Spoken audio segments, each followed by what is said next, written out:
Olá, estudantes, tudo bem com vocês? Estamos aqui para mais uma aula de Geografia para o sexto ano, né? E como de praxe, esse tema, logicamente, tem relação com os outros temas que a gente já vem trabalhando aqui, né, ao longo desse ano, né? E aí é importante você lembrar que o conteúdo que a gente aqui trabalha vai ser também discutido ou trabalhado pelos professores de vocês, além do que também consta no livro didático de vocês, né, do sexto ano, que é da coleção Expedições Geográficas, tá? Então, assim, vocês quiserem acrescentar mais informações, aprender mais coisas sobre, pesquisem, né, em qualquer site da internet, né, relacionado ao tema e em livros de um modo geral, né, do sexto ano, tá bom? Então, o tema da aula de hoje é sobre as paisagens vegetais no contexto mundial e brasileiro, tá? De um modo geral, existe uma frase que diz assim: a vegetação é o espelho do clima. Por que eu estou começando com essa frase, né? Porque, na verdade, a gente fala de vegetação, a gente está falando das plantas que ocupam a superfície da Terra. E essas plantas, elas apresentam diversas características em relação ao tamanho, em relação ao contexto da fisionomia, em relação às características no que se refere à evapotranspiração, e entre outros elementos, né, e fatores. E aí, essa vegetação que ocupa a superfície da Terra, ela vai se situar, ela vai se estabelecer em determinadas porções da superfície da Terra com características climáticas bem particulares. Em outras palavras, a vegetação que ocorre em uma determinada área, ela vai estar de acordo com o clima daquele local, tá? Por isso a frase, a vegetação é o espelho do clima. Vamos aí para o próximo slide, beleza? No slide aqui a gente vai iniciar alguns conceitos importantes sobre esse tema, né? Para início de conversa, quando a gente fala de vegetação, a gente está falando de uma área da geografia que a gente chama de biogeografia. Essa chamada biogeografia, biovida, né, grafia, descrição, né, no contexto aí etimológico.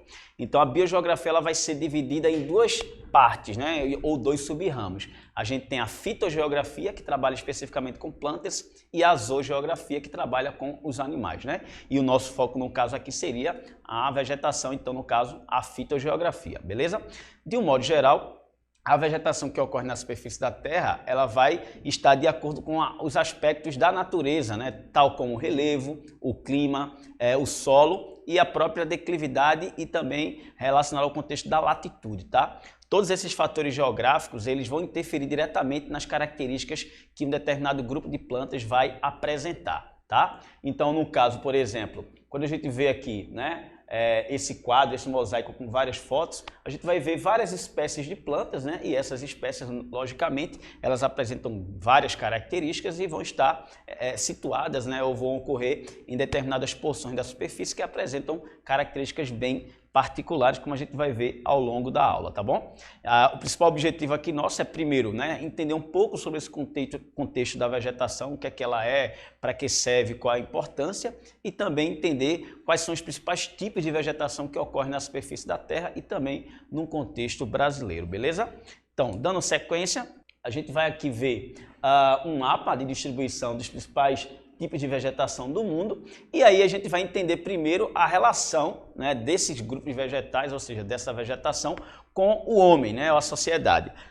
Ao longo do tempo, como sabemos, a população ela vai crescendo, vai migrando, né, em vários processos aí migratórios ao longo do tempo, e a ocupação de determinadas áreas implicaria diretamente no contexto do desmatamento, ou seja, ao passo que a população vai se deslocando, vai crescendo, vai utilizando os recursos naturais, naturalmente ela vai ocupando os espaços onde antes existiam uma vegetação nativa ou vegetação natural. Lembrando, né, no próximo slide, no slide anterior, a gente tinha uma parte que tratava do que seria a vegetação natural. Então, de um modo geral, a vegetação natural seria aquela que ocorre em determinada área da superfície da Terra e que as suas características e evolução vão ocorrer ao longo das eras geológicas e, logicamente, os fatores naturais vão influenciar diretamente nesse contexto, tá bom?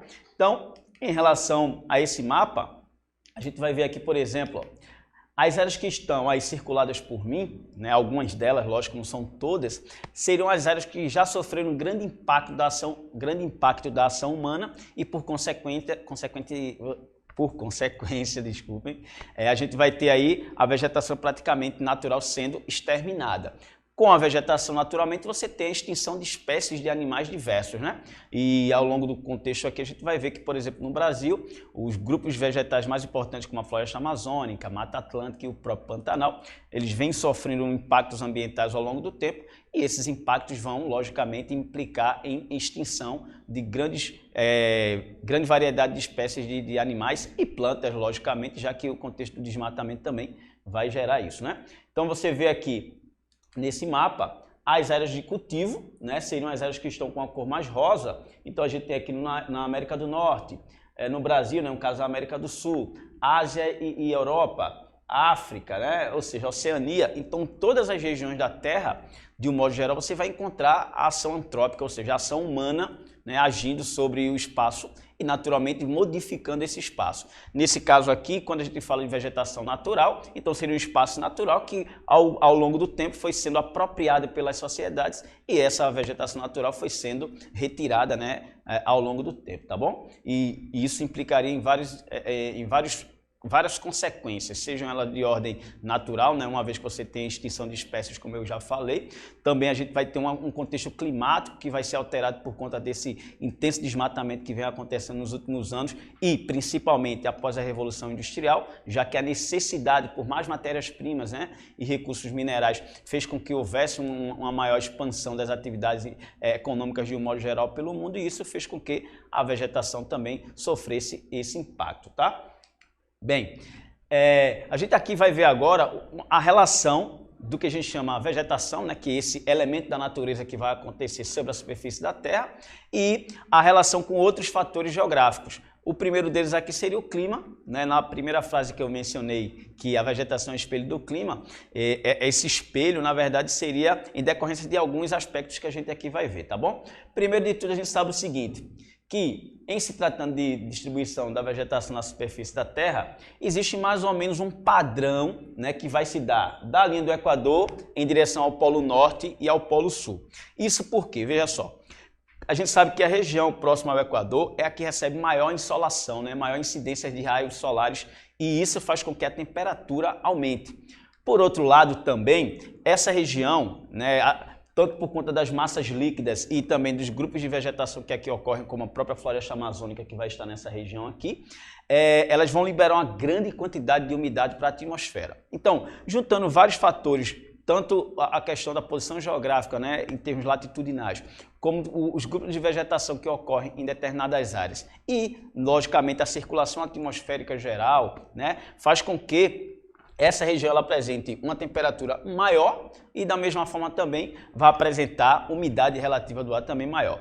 A condição de grande umidade com elevadas temperaturas faz com que ocorram grupos de vegetações que são, por características, bastante heterogêneas, ou seja, elas são muito diversificadas, você tem uma grande variedade de plantas, né? E aí a gente vai ter também um porte vegetal muito grande, como a floresta amazônica, que você pode encontrar árvores que podem ultrapassar os 60 metros de altura, né? Logicamente, não são todas as árvores que alcançam esse tamanho, mas você pode encontrar também espécies, algumas espécimes com esse padrão, tá? E aí, para ilustrar, a gente tem o seguinte, por exemplo, na zona fria, que é uma região, né, que recebe pouca radiação solar, você tem, por exemplo, a vegetação de tundra. Essa vegetação ela está totalmente de acordo com o contexto climático, que é um clima polar ou subpolar. Essa vegetação, como a gente vai ver mais à frente, ela se caracteriza principalmente por não apresentar árvores, né? Então você tem uma vegetação rasteira.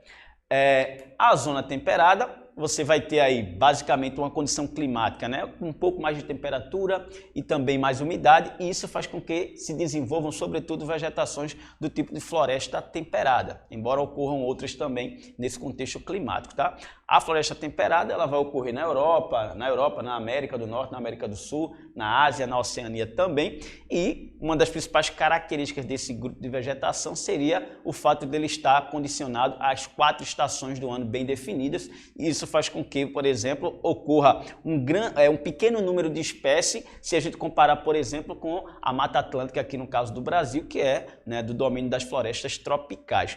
Por quê? No contexto das florestas tropicais, como eu mencionei, a temperatura e a umidade, ou seja, os climas quentes, favorecem ao desenvolvimento de diversos grupos vegetais, diversos grupos de plantas, e você tem uma grande heterogeneidade. Já no caso da floresta temperada, ela apresenta uma heterogeneidade menor, tá bom? Bem, partindo agora para a zona quente, é exatamente essas setinhas em verde vão indicar as regiões de florestas tropicais, e aí você tem, como eu mencionei, né, uma grande variedade de plantas e animais, e isso faz com que as florestas tropicais sejam as mais biodiversificadas do planeta, né? Agora a relação entre a vegetação e o clima, a gente vai ver aqui nesses dois mapas, né, o mapa aqui do clima e a correspondência dele no que se refere à vegetação. Então vejam só, nesse sentido, eu destaquei aqui três tipos climáticos. O clima equatorial, vermelho aqui com a setinha preta, o clima desértico e o clima frio, né, que seria aí um temperado continental, por exemplo.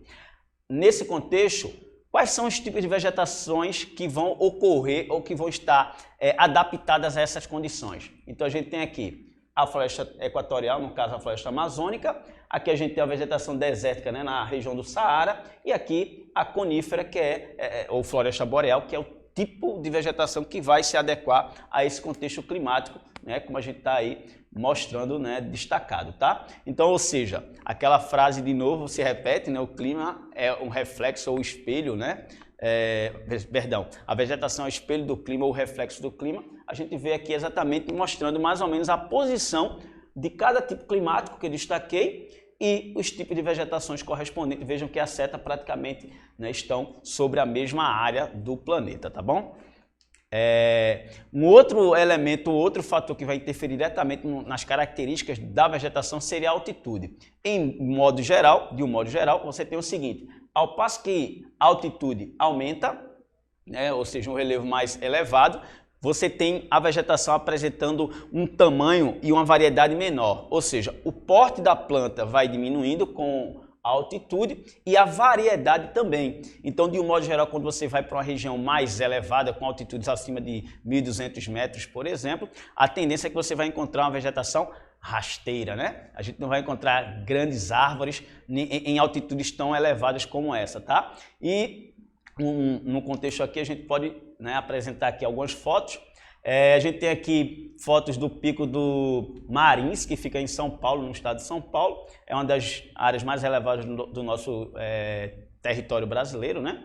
Está entre as 25 entre as 25 áreas mais elevadas do nosso território, com 2.400 metros de altitude. E aí você vê o extrato rasteiro que predomina, né, nessa área com altitude elevada. Ou seja, a altitude maior implicaria dizer em menores temperaturas, né? Ou seja, e aí você tem uma diversidade menor de plantas e o porte dela também vai tender a ser menor, onde você praticamente não vai encontrar árvores. No máximo você vai encontrar um extrato mais rasteiro, né? Vegetação rasteira ou gramínea, que é a vegetação, né, mais baixa, e arbustos, tá? Essa seria uma condição que vai estar atrelado à vegetação e à altitude.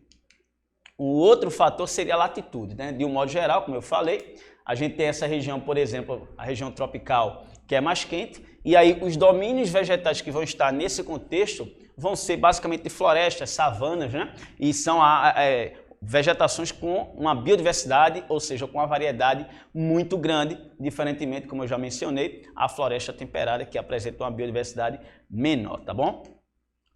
Um outro aspecto importante para a gente estudar a vegetação seria os estratos, ou seja, os estratos é exatamente o tamanho, né? Então a gente tem, no contexto de uma vegetação, a gente pode encontrar a vegetação herbácea ou gramínea, como a gente também pode chamar. A gente vai encontrar a vegetação arbustiva, que no contexto mais popular a gente pode chamar assim de moita, né? Uma moita onde você não vai ter uma planta com um tronco característico, né? E a gente tem o extrato ou as formações arbóreas que podem ser de três tipos. Aqui está resumido, né? O arbóreo, o arbóreo chamado de típico e o arbóreo mais fechado. Mas a gente pode também subdividir a vegetação que tem o extrato arbóreo, ou seja, com árvore, em três subtipos. A gente pode ter árvores de pequeno, árvores de médio e árvores de grande porte, tá? Mas de um modo geral a gente tem extrato herbáceo, extrato arbustivo e extrato arbóreo. Então, vegetação rasteira, vegetação intermediária e vegetação, né, com um tamanho maior. Então, esses seriam os três tipos de vegetação no que se refere ao porte que você pode encontrar. Então, por exemplo, a floresta amazônica, ela seria aí um tipo de vegetação que vai apresentar extrato arbóreo, extrato arbustivo e extrato herbáceo, mas no contexto geral você vai ter uma predominância muito grande de árvores de grande porte, né? Já, por exemplo, a caatinga aqui do Nordeste brasileiro, ela vai se caracterizar por ser mais arbustiva. Não significa dizer que não tem árvores, tem. Porém, as árvores não são tão abundantes, não são predominantes. Então, a gente tem aí uma característica mais arbustiva para a caatinga. Já, por exemplo, as pradarias na região sul do Brasil se caracterizam por apresentar um extrato mais herbáceo, tá bom? Bem, agora entramos exatamente nos tipos de vegetações que a gente vai encontrar no mundo. A primeira delas seriam as florestas tropicais. Primeiro de tudo, a gente tem aqui a área de ocorrência, né? Então, a linha do Equador aqui, ó, seria basicamente o limite onde você vai ter a ocorrência desse tipo de vegetação. De um modo geral, essas florestas tropicais e equatoriais vão estar numa condição de clima muito úmido e quente, né? Esses climas naturalmente vão favorecer o desenvolvimento dessas plantas e uma grande diversidade, né, de plantas e animais. Você tem aí uma situação que ela pode também ser chamada, né, de floresta ombrófila ou floresta úmida, tá? Exatamente por conta da relação com o clima. E a gente tem os exemplares no Brasil, que são a floresta amazônica e a Mata Atlântica, tá bom? Então a gente tem aqui, por exemplo, o aspecto da vegetação, uma vegetação fechada, de grande porte, com estratos arbustivos, herbáceos e arbóreo. A gente tem, a gente chama de vegetação densa, né? Quando as plantas são muito próximas umas das outras. Então aí você tem essas características que são típicas desse domínio vegetal que ocorre na América do Sul, né? Na América Central, na parte central do continente africano e também aqui no Sudeste Asiático, né? Sobretudo, onde você vai encontrar esse tipo de vegetação, tá bom? Ainda sobre esse domínio vegetal, a gente vai ter o seguinte: como essa região ela é bastante biodiversa, ou seja, ela apresenta uma grande heterogeneidade de plantas e animais, você tem cerca de 2/3 de toda a biodiversidade da Terra se concentrando nessas regiões. Então veja o quanto é importante preservar esses ambientes, uma vez que você tem, né, uma riqueza de fauna e flora muito grande, tá bom? O próximo domínio vegetal seria as savanas. Aqui está o mapa de distribuição, então ocorre também na América do Sul, inclusive no Brasil, o cerrado seria, né, o exemplar desse tipo de domínio vegetal. A gente vai ter uma grande área de ocupação com esse domínio na África, a gente tem na Índia também, né, no Sudeste Asiático e Oceania. Qual a principal característica das savanas? Primeiro, o contexto climático, tá? A savana está adaptada a um clima que tem duas estações bem definidas. Uma estação chuvosa no verão e uma estação seca no inverno. Uma outra característica específica da vegetação seria o seguinte: a gente tem uma vegetação com árvores de pequeno e médio porte e alguns arbustos e uma vegetação rasteira. Então a gente tem uma vegetação rasteira com arbustos e árvores esparçadas, ou seja, distantes umas das outras. Então a savana ela vai ter esse aspecto, né, de você ter troncos e galhos retorcidos, folhas grossas, tá? E esse domínio ele vai ser aí, no caso da África especificamente, um domínio riquíssimo em fauna de grande porte, onde você vai encontrar leões, girafa, hipopótamo, rinoceronte, todos esses animais que a gente costuma ver em filmes, né? Aí da Disney, por exemplo, vão ser encontrados, né, nesse domínio de savanas no continente africano. No caso do Brasil, por exemplo, a gente tem outros tipos de animais, como o lobo-guará, o tamanduá-bandeira, né, e entre outros animais que também ocorrem, né, ou seja, essa fauna de grande porte aqui no caso do Brasil, tá? A vegetação desértica, logicamente, o próprio nome já diz tudo, né? Ela vai se dar em ambientes de clima desértico, tá? A gente tem aí uma vegetação que se caracteriza por ser xerófita. O que seria uma vegetação xerófita? Uma vegetação adaptada à escassez de água. Como os ambientes desérticos costumam não chover, né? Ou seja, a chuva ela é rara de acontecer, então as plantas que ocorrem nesses ambientes vão estar adaptadas a essa escassez de chuva. E aí você vai encontrar muitas cactáceas, mas além das cactáceas se fazem presentes bromélias, né? Que são plantas que têm, vamos dizer assim, folhas bem pontiagudas, né, que parecem um arbusto. E, na verdade, a outra característica importante dessas plantas é que elas têm as raízes bem profundas para poder alcançar água no lençol freático, porque se não fosse assim, elas não conseguiriam viver, né?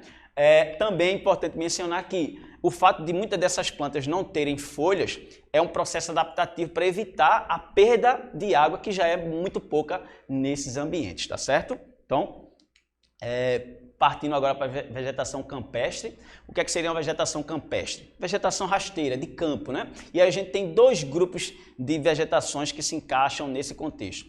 as estepes e as pradarias. A diferença básica entre estepe e pradaria se dá num contexto climático. As estepes estão numa região de clima mais úmido, num clima mais seco. Já as pradarias vão estar numa condição de clima mais úmido, tá? Mas o aspecto da fisionomia, ou seja, a aparência da vegetação é muito igual. A vegetação campestre se caracteriza por apresentar um extrato rasteiro, herbáceo, né? Gramíneo, e por vezes você pode encontrar arbusto, tá? Como eu mencionei, no Brasil a gente tem na região sul, na pradaria, que se caracteriza por ser um representante desse tipo de vegetação campestre que a gente vai encontrar em várias partes do mundo, tá? Na América do Norte, na América do Sul, né? Também na Ásia, né? E na Europa, no leste europeu, você vai encontrar estepes e pradarias de um modo geral, tá bom? Então os mapas aqui mostram mais ou menos a distribuição. Pradaria na América do Norte e América do Sul, a grosso modo, e as estepes, América do Norte, Europa e Ásia, tá certo? A outra vegetação seria a vegetação, as florestas temperadas. As florestas temperadas ocorrem sobretudo no hemisfério norte, tá? Mas elas também ocorrem no hemisfério sul, porém a predominância em termos de área seria no hemisfério norte, tá? América do Norte, Estados Unidos e Canadá, a Europa centro-ocidental e oriental também, e o extremo oriente aqui, além da própria Oceania, né? Onde você vai encontrar aí também exemplares desse tipo de vegetação. Essa vegetação ela vai se caracterizar principalmente por conta do contexto das folhas que caem durante o período de inverno, tá? Então, ao passo que o outono vai chegando e a temperatura vai baixando, as plantas do domínio das florestas temperadas vão perdendo as folhas para evitar exatamente o contexto aí da neve, para evitar o acúmulo de neve e, consequentemente, a planta sofrer algum impacto, tá? Então, a gente tem essa característica de perder as plantas no período de inverno, a gente chama de caducifólia, ou seja, as plantas são caducifólias porque as plantas perdem as folhas no período de inverno, tá certo? Um detalhe é que esse tipo de vegetação ele foi intensamente degradado ao longo do tempo exatamente porque se encontra nas principais áreas industrializadas e urbanizadas da Terra, né? América do Norte, Europa Ocidental e Extremo Oriente, sobretudo China e Japão, ok? Agora a vegetação mediterrânea, ela vai ocorrer em alguns trechos da América do Norte, mas especificamente aqui em torno do mar Mediterrâneo, o norte da África e o sul da Europa, tá? E aí o detalhe, qual a principal característica dessa vegetação? É uma vegetação rasteira e com predominância de plantas xerófitas. Os principais grupos de vegetação desse domínio seriam os maquis e os garrigues, tá bom? E aqui a gente tem mais ou menos aí a fisionomia desse tipo de vegetação para você ver, né, o aspecto mais rasteiro, né, e arbustivo que essa vegetação apresenta, tá bom? E para continuar essa sequência aí de domínios, a gente tem as florestas de coníferas ou boreal, também podem ser chamadas de taiga. Essa vegetação, esse domínio vegetal, ele é muito comum de você encontrar em filmes, né? Filmes aí de Hollywood, né? Que retratam exatamente essa vegetação em forma de cone, por isso conífera, em forma de cone. É a árvore de Natal que a gente tem, né? Assim, todo ano precisa aí arrumar, organizar ela. Então a árvore de Natal ela vai se espelhar exatamente nos pinheiros que ocorrem no contexto do domínio da taiga ou floresta de conífera. Então a gente tem aqui na América do Norte, norte da Europa e Ásia também, tá bom? E para fechar essa questão das principais vegetações no mundo, a gente tem a vegetação de montanha ou de altitude, como eu mencionei lá atrás, né, relacionada ao pico lá em São Paulo, onde você encontrava, né, vegetação rasteira, é exatamente isso que a gente vai observar. Então as vegetações de montanha ou de altitude vão estar condicionadas aos ambientes de cordilheira, né, como a Cordilheira dos Andes, que é uma cadeia de montanha que fica na América do Sul, as montanhas rochosas, que é uma cadeia de montanha que fica na América do Norte, e o Himalaia, por exemplo, que fica na Ásia, né? Então, nesses domínios de elevada altitude, a vegetação naturalmente ela vai, né, se apresentar como rasteira e pouco diversificada, tá bom? E por fim a gente tem a tundra, que é o domínio aí das regiões mais frias da Terra. É uma vegetação rasteira, o próprio nome tundra significa uma vegetação sem árvores, tá? E uma característica importante dessa vegetação é que ela tem um ciclo de reprodução muito curto, porque o período mais quente também é curto nos locais onde elas ocorrem, no norte da Europa, no norte da Europa e Ásia e no extremo norte do continente americano, tá? Então, peguei duas fotos aqui distintas para destacar. Na primeira foto aqui, o permafrost, que é o solo que fica coberto por neve e congelado por boa parte do ano. E aí no período do verão, sobretudo, né, que gira em torno de 3 meses, a gente tem uma temperatura um pouco maior, faz com que o gelo derreta e assim a planta consegue se desenvolver, tá? Então a gente tem essa característica importante. E aqui eu trouxe a foto de um bisão, que é um animal típico dessas regiões de tundra, tá bom? E aí, falar um pouco da questão da degradação desses domínios vegetais. Como eu mencionei no início, o processo de revolução industrial, o crescimento das cidades, o processo de urbanização, são fatores que impulsionaram diretamente uma maior exploração dos recursos naturais. Naturalmente, as madeiras que ocorrem nesses domínios vegetais vão ser matéria-prima importante para a indústria. E aí, consequentemente, a gente tem um grande impacto sendo gerado pela ação humana sobre os domínios vegetais em todo o planeta, tá?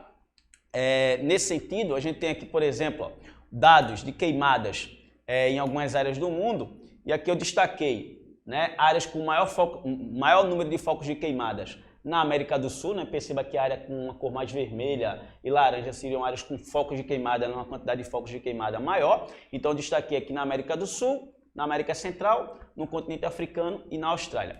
Coincidentemente, os maiores focos de queimadas hoje vão estar coincidindo com os domínios tropicais e equatoriais, que são aqueles domínios que eu mencionei no início, que são aqueles que têm a maior biodiversidade da Terra e que precisam, de fato, ser preservados por esse contexto, tá bom? E aí, nesse gráfico, nesse mapa e esse gráfico, a gente vai ter aqui o percentual de florestas em relação ao país.